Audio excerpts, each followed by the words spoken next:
Sur la commune des Saintes-Maries-de-la-Mer, le ballet des moissonneuses-batteuses a commencé.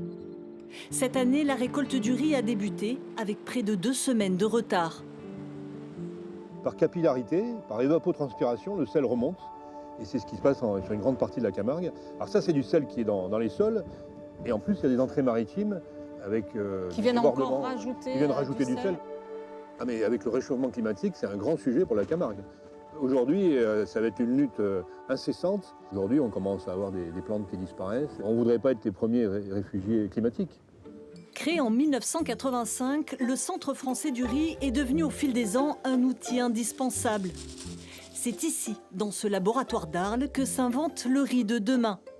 Céréales longues, rondes, noires ou rouges, une trentaine de variétés de riz camarguais classées en IGP a été créée.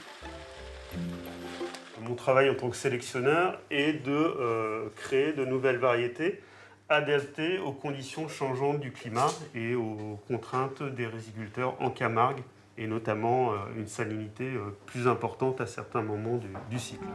Modifier le riz pour s'adapter au changement climatique, une mesure nécessaire mais pas sûr que cela suffise à sauver les riziculteurs de Camargue, menacés par la montée de la Méditerranée.